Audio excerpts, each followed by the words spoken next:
Assalamualaikum warahmatullahi wabarakatuh. Diberitahukan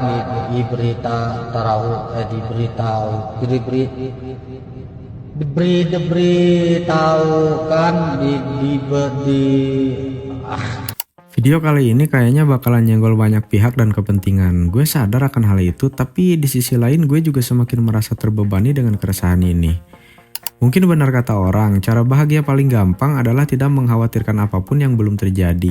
Jadi skrip ini gue tulis sebagai curhatan aja deh. Kalian sadar nggak, belakangan ini ngelihat internet isinya mayoritas adalah hal-hal yang malah mendegradasi kualitas manusia di negara ini dan menghambat kemajuan negara itu sendiri. Gue rasa problematika di negara ini tidak dilakukan hanya oleh pejabat yang korup, tapi problematika di negara ini memang diciptakan oleh semua orang di berbagai tingkatan dan semua lini. Selain kasus korupsi dan tulinya para anggota DPR dalam mendengar aspirasi yang belakangan ini lagi kita konsumsi tanpa dibatasi karena semakin mudahnya media informasi untuk kita selami. Anjir, diksinya pakai rima banget dah. Intinya, selain karena berita politik, otak kita juga sebenarnya lagi banyak diracuni oleh narasi normalisasi akan hal-hal yang selama ini memang menyimpang. Sejak era media sosial ini, rasa-rasanya semua orang mendadak ingin tampil dan dipuji. Pengen diakui tanpa memikirkan jenis kontribusi. Selama ini kan kita hanya dicocoki tayangan televisi, di mana menjadi pesohor mendatangkan banyak keuntungan dalam imajinasi. Padahal selama itu kita tidak tahu bahwa dunia digital memiliki dua sisi, gelap dan terang. Seiring berkembangnya teknologi, imajinasi-imajinasi tersebut mulai bermigrasi dari dunia digital ke genggaman tangan kita sendiri. Asumsi-asumsi liar yang tadinya terbatas wadah, kini mulai menampakkan diri dengan membagi kesempatan kepada setiap individu untuk bisa berekspresi dan menggali ego sendiri secara liar. Sayangnya, kesadaran akan literasi masih sangat rendah. Hanya segelintir orang yang otaknya masih punya daya analisa dan bersikap kritis akan kemajuan ini. Mereka yang dianugerahi hal ini justru membatasi diri dengan mengembangkan diri. Sementara mereka yang tidak, lupa caranya berkembang dan hanya mengekspresikan emosi. Entah ini salah atau tidak, yang berkembang mungkin dari dulu memang punya sumber daya untuk mengakses informasi lebih dahulu dibanding orang lain. Ya wajarlah, zaman kemarin yang bisa dapat dan mencari informasi cuma segelintir orang. Jangan bilang harga buku murah cuma di bawah 100.000. Bro, 100.000 buat orang yang makan nasi cuma sama dedaunan dari kebun, itu gede banget. Jangan bilang ada perpustakaan gratis juga. Iya, perpustakaan di kota buat orang yang seharian kerja di kampung, apakah adil? Ada orang yang punya ilmu malah minta bayaran buat sekedar ngebagi ilmunya. Tapi tolong ya, alasan-alasan ini jangan kalian jadikan pembenaran atas ketidakberkembangan kalian. Intinya gue pengen bilang kalau dari dulu ilmu itu mahal. Dan dari dulu pula orang yang punya ilmu maunya dibayar. Emang ada orang yang bagi ilmu secara gratis? Mungkin ada sih, tapi sedikit banget kayaknya. Wong sampai sekarang aja orang-orang pintar yang muncul di internet masih begitu. Awalnya mancing setengah, atensi udah kepancing, malah buka kelas yang wajib berbayar. Katanya ilmunya mau dibagi kalau kalian bayar membership bulanan dan ikut kelas khusus mereka. Nah, anomalinya, orang-orang ini lalu mengeluh dan berkoar ketika ngelihat kenyataan kualitas manusia di negara ini tidak berkembang. Mereka bilang kita ini minim literasi dan malas belajar. Sadarlah, dalam kehidupan ini memang ada keberuntungan. Tidak semua orang beruntung dan menjadi ahli ilmu dari pengalaman hidupnya sendiri. Ada orang yang langsung mati dalam satu kegagalan percobaan. Tapi hey, orang-orang yang belum berkembang itu dulu. Alasan sudah tidak relevan. Sekarang dunia digital, ada jejak digital. Kalian harusnya jangan malas memungut sisa-sisa jejak digital ilmu gratisan mereka. Jangan jejak digital aib orang doang yang diburu. Gue mau ngomong apa ya? Sampai sini udah bingung sendiri bikin narasinya. Berbelit sih kayaknya mukadimah tadi ya. Tapi ya sudahlah, gue juga bingung cara sampeinnya. Makanya gue tegesin ini curhat aja. Gak ada niat edukasi karena kebanyakan harus masukin referensinya. Kalau beneran dikerjain sih udah kayak skripsi nanti jadinya. Ya ini mah curhat aja, kalau ternyata bener mudah-mudahan bisa merangsang daya pikir, kalau nggak bener ya tolong dikoreksi aja. Ya apapun itu memang lebih enak terbuka ruang diskusi.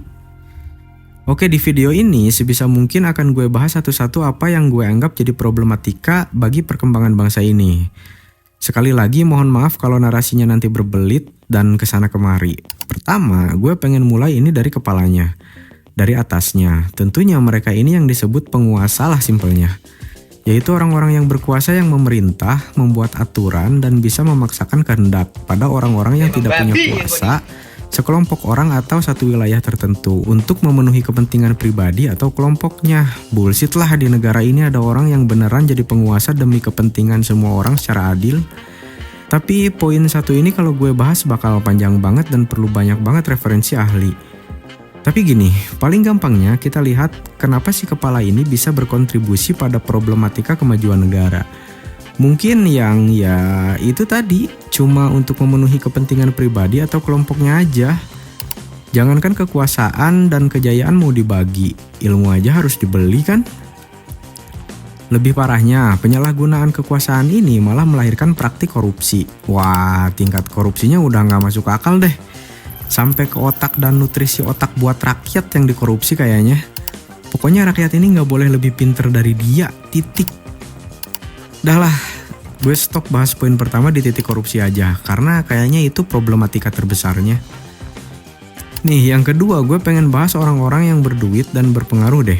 Influencer, youtuber, selebgram, tiktoker, atau apalah itu. Kenapa mereka juga menyumbangkan problematika pada negara ini. Tapi kita sepakat dulu ya, jangan pungkiri kontribusi orang-orang berduit pada pergerakan ekonomi dan pendapatan pajak. Jangan juga narasi ini kalian jadikan bensin untuk hanya iri dan membenci karena kita tidak punya duit sebanyak mereka dan tidak hidup seberuntung mereka. Di zaman media sosial ini, orang-orang yang menunjukkan dirinya berduit lebih gampang dapat atensi masyarakat luas dan menjadi orang yang mempengaruhi. Apa yang mereka katakan seolah menjadi fakta yang tidak terbantahkan, padahal belum tentu. Parahnya nih, lagi rame banget orang pamer duit zaman sekarang. Dalihnya mereka ingin memberi motivasi padahal kenyataannya tindakan tersebut dikompori ambisi untuk mendapat atensi dan menguasai persepsi. Ditambah didorong ego yang haus validasi. Kenapa begitu? Dunia ini kenyataannya selalu punya dua sisi. Jadi statement setiap orang pasti melahirkan pro dan kontra. Ini bahaya nih, gue lihat semakin banyak orang yang diberkati keberuntungan dan dikasih duit berlebih, tapi kecerdasan dan emosinya terbelakang. Entah terlena karena sanjungan, entah buta karena kekayaan. Maksudnya kan orang tuh kalau merasa lebih kaya pasti merendahkan pendapat orang lain. Kenapa begitu ya? Karena kita sendiri yang membangun persepsi bahwa keberhasilan itu bentuknya kekayaan. Jadi orang yang lebih cerdas, lebih kerja keras, lebih bermoral, beradab, beretika, beragama, dan lebih segalanya harus tercermin dari kekayaannya. Alhasil mereka dapat pemujaan semu, padahal seharusnya nggak gitu. Makanya sekarang stop memuja orang kaya, jadi bersikap sewajarnya aja sama mereka. Atau memang mereka orang-orang kaya ini bodoh? Karena banyak orang yang kayak mendadak zaman sekarang. Banyak juga kan tercermin dari bocah-bocah kosong. Atau nih, entah mereka ini cuma tenggelam dalam bisikan setan. Ini pemikiran hopeless banget sih kalau ujungnya cuma nyalahin setan, gak membangun pola pikir. Gue pengen curhat di poin yang kedua ini nih, karena ngelihat beberapa fenomena kayak konten flexing dan bagi-bagi duit, konten pamer ibadah atau sedekah, yang sebenarnya hal ini bukan hal baru. Dari sejak era YouTube melambung, fenomena ini menjamur dan meracuni. Ya, orang-orang model mereka ini gampang banget meracuni persepsi masyarakat. Bagi orang-orang yang tidak kritis atau orang miskin yang buta harta, mereka ini dijadikan tolak ukur dan role model yang harus diikuti. Mereka membuat orang-orang yang melihatnya tidak bisa berpikir sehat, seperti bertanya dari mana sumber kekayaan mereka berasal dan apakah benar kekayaan bisa diraih sesingkat itu. Mereka balut cerita dengan narasi perjuangan fiktif yang lebih parah dibalut narasi agama semacam sedekah. Dari dulu sejak ada praktek bisnis MLM, jujur gue termasuk orang yang sangat skeptis dengan orang-orang model begini. Dari awal gue mah udah curiga ini orang duitnya kalau nggak dari, mohon maaf, paling dari atau nipu. Nah, zaman sekarang lagi rame dibalut dengan fenomena posting umroh tuh. Kalau konten flexing dipopulerkan influencer cowok, kalau posting umroh kebanyakan cewek. Cewek-cewek ini posting umroh tapi postingannya pakai lagu. Fotonya ngebelakangin Ka'bah, di depan dia orang-orang lagi sholat. Dia ibadah sambil posting anjing. Gimana dah konsepnya? Niat atau pamer nih ibadah? Nah, balik umroh, langsung posting villa di Bali, malamnya party. Astagfirullahaladzim. Jujur gue pernah kesel, ada ustadz terkenal tuh yang mantan bandar judi katanya bikin postingan yang bilang katanya nggak apa-apa kalau mau umroh posting aja. Foto atau video aja sebanyak-banyaknya, biar jadi motivasi buat orang lain. Dan ketika mereka ke tanah suci jadi ladang pahala buat kita. Lah iya, tapi dia kagak mengakui justru statement dia dijadiin validasi untuk pamer dan ria. Dijadiin konten nih sama orang-orang yang mereka tuh cuma nunjukin ke followersnya. Nih lihat nih, gue bisa ke Mekah, lo udah sampai mana? Ah, Ustadz ini pernah di dunia hitam tapi pura-pura nggak tahu deh. Udah sih kagak usah dibela, orang caption mereka emang begitu. Habis dari Mekah, party di Bali. Yaelah, masih mau dibela. Duitnya dari mana coba? Iya, memang gue sadar kita hanya boleh menghakimi perbuatan seseorang, tapi tidak boleh menghakimi isi hati. Tapi come on lah, biar jangan makin banyak orang berdosa karena sombong. Masa umroh malah main skuter-skuteran pakai koper di depan Ka'bah? Zaman sekarang sombong sama ikhlas bedanya cuma dari jumlah penonton dan likes doang. Weh, kenapa ente bisa seberani itu ngomong? Suzon dosa loh. Ini kan curhat. حتى في المسجد النبوي الخطيب يخطب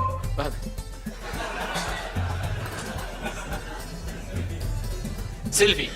التصوير داخل الحرم هل يعتبر رياء قولا واحدا؟ قد يدخل في الرياء، ليس بالضرورة أن يكون رياء، لكن قد يدخل في الرياء. المطلوب من المسلم أن يخفي عباداته قدر الإمكان حتى يكون مخلصا لله سبحانه. ما الغرض من هذا التصرف؟ هل الغرض أن يقول الناس انظروا إلي كيف أصلي، انظروا الناس أنا معتمر، انظروا الناس أنا فعل كذا؟ Makanya teman-teman setiap kali habis beramal, seringkali syaitan yang paling pertama dia sodorkan kita supaya bertanya sama orang lain.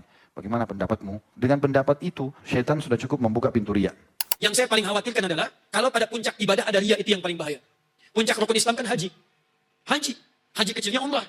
Sekarang orang maaf saya masih saksikan ada orang sa'inya saja live langsung. Rabbighfir warham wa'fu wa takarram innaka antal azizul akram. Syifta, kamu lihat kan? Apa di Bukit Sofa sekarang? Masya Allah. Nih gue sekalian cerita dikit perjalanan hidup. Gue pernah punya pasangan yang ternyata dia ani-ani. Sekarang mobilnya baru. Gue pernah juga diselingkuhin cewek berkali-kali. Yang ternyata cewek itu selalu ngasih ML ke cowok yang dia anggap lebih berduit dibanding gue. Walaupun baru kenal 3 atau 4 hari atau mungkin seminggu gitulah dia sama cowok itu. Dia malah dikasih umroh plus liburan ke Bali pula. Gue pernah juga punya cewek yang bisnisnya jual produk palsu, nipu orang di marketplace. Gue udah ajak dia buat ubah konsep bisnisnya tapi gak digubris. Duitnya malah makin banyak kayaknya. Gue kenal orang-orang yang bisnisnya nipu, makan duit haram dan gak baik lainnya. Tapi mereka fine-fine aja sampai sekarang. Nah, gue juga pernah jadi orang yang punya duit tapi dibutakan. Giliran tobat jadi melarat. Kadang gue ngerasa Tuhan gak adil dulu. Udah, stop. Kita lanjutin. Baru-baru ini gue kesel banget nih sama cewek ini yang ngomong selain donatur dilarang ngatur. Dia dikasih tahu sama orang cerdas dan diajak adu argumen, malah ngedoxing dan ngehina. Yang diucapin cuma 100 km. Itu cewek siapa gue? Egonya tersakitin ya karena kurang uang. duit aja terus dijadikan standar berpikir lo. Moral, etika, kecerdasan sama manfaat kayaknya gak pernah dipikirin nih sama betina satu. Doi ngerasa doi kaya raya, terkenal dan banyak pengikutnya. Padahal pengikutnya kebanyakan kaum pejantan birahi yang paling ngefollow dia buat dijadiin fantasi atau bacol doang. Sebenarnya banyak tuh yang tahu kata-kata selain donatur dilarang atur tuh artinya apa gitu. Itu kata-kata biasa diucapin aneh-aneh guys. Alias pelacur yang dipenjara di apartemen sama om-om senang. Biasanya diucapin buat orang-orang yang nasehatin dia, entah teman, saudara, mantan, atau pacar yang dia malah ajak war di story. Nah, fenomena-fenomena ini tuh sekarang malah semakin banyak orang yang mempublikasi, terus dinormalisasi, lalu diikuti dan distandarisasi, kemudian diulang-ulang. Ketika ada kritik, mereka nggak akan peduli. Yang dimau cuma semua orang memvalidasi dia. Pokoknya semua yang gue lakuin bener karena gue ngerasa lebih kaya dan lebih terkenal daripada elu. Wah gila deh pokoknya, tapi intinya gini aja. Kalau kita kebetulan dikasih kesempatan jadi orang kaya, jangan berulah aneh-aneh deh. Jangan melanggar hukum, jangan melanggar norma, jangan melanggar nilai. Biasakan berpikir sebelum ngomong, belajar sebelum bertindak, dan tentunya berdoa sebelum makan. Biar otak lu tuh dapat nutrisi gitu, nggak haus validasi. Kalau kita belum dikasih kesempatan jadi orang kaya, stop memuja-muji dan menghinakan diri. Lu nggak lebih rendah dari mereka kok. Jangan mengemis simpati, berjuang aja sendiri. Jangan menggadai harga diri. Panjang banget ya gue jelasin poin kedua ini. Sampai gue kehabisan narasi sih ini. Dah lah, kalau ada yang keskip nanti kita diskusi. Lanjut ke poin ketiga. Apa yang menjadi problematika sampai negara ini tidak berkembang? Ya, jawabannya kalian sendiri. Kalian yang mendegradasi kualitas diri dengan hobi konsumsi konten-konten standarisasi, pornografi, adu gengsi, pokoknya konten-konten pembodohan deh. Kayak apa contohnya? Ya semacam yang joget-joget pamer tete, joget cuma ngebusungin dada anjing gak ada koreografinya. Ditambah sekarang cowok tomboy, gay, ngondek, melambe, tulang lunak, boti. Terus seninya dari mana? Tarian itu kan seni gitu. Ini nggak ada seninya, nggak ada esensinya pula. Tapi hal seperti ini makin kesini kalau diperhatiin malah makin banyak dilakuin sama bocah-bocah tanggung. Gue mah heran orang tua, saudara, atau temen dekatnya nggak ada yang negur gitu. Sebenarnya nggak usah takut dengan narasi melanggar hak. Hak itu kan ada setelah kewajiban terpenuhi. Kewajiban kita meluruskan perbuatan-perbuatan yang dianggap menyimpang. Terus tolong, kalian perempuan yang punya teman boti jangan menormalisasi penyimpangan mereka dengan membiarkan cara mereka berpakaian, memanggil mereka dengan sebutan beb, ses, atau apalah itu semacam kalian bikin panggilan ke temen cewek. Dan jangan memuji mereka dengan kata cantik, mereka itu laki-laki. Kalau mau dipuji, bilang mereka tampan atau ganteng. Boti-boti ini kebanyakan temennya adalah perempuan. Kalau enggak ya yang sejenis. Karena kalau ada di lingkungan laki-laki normal, mereka pasti takut dibully. Belum lagi quotes-quotes sampah lah itu dipakein lagu sedih sama gambar buram. Kayak bener aja itu quotes padahal isinya sampah. Ya memang sih dari zaman dahulu kala tulisan drama fiktif selalu laku. Dari zaman prasasti, sajak, puisi, lirik, buku, novel, cerpen, film. Sampai sekarang postingan doang. Pokoknya drama mah laku dah. Karena memancing emosi orang. Bukan memancing logika. Ditambah konten standarisasi ketololan dan validasi asumsi liar. Atau yang sekedar mencari teman satu perasaan mungkin. Yang selingkuh, yang kumpul kebo, yang berbau seks, pelanggaran norma, dan pelanggaran asusila. Sekarang tuh diposting semaunya buat nyari pembenaran. Mereka tahu itu salah, makanya mereka mencari pelaku dosa yang sama agar saling membenarkan satu sama lain. Internet ini kan memfasilitasi tujuan tersebut dengan mendekatkan yang jauh dan menjauhkan yang dekat. Belum lagi konten berita hoax dan informasi sembarang. Nah, hal yang beginian kan berulang. Hoax mah dari zaman dulu juga udah ada. Dari zaman hoax anak durhaka jadi ikan pari, tahu nggak lu? Sampai sekarang hoax yang dibikin sama AI. Gobloknya banyak konten kreator reaction bodoh yang asal repost tanpa riset. Jadinya semakin kesebar itu hoax, yang dipentingin cuma jumlah view sama jumlah likes. Terus konten tutorial tanpa riset dan pengembangan. Son horek, kesurupan, adu kamehame, solawat dugem, dongeng mistis.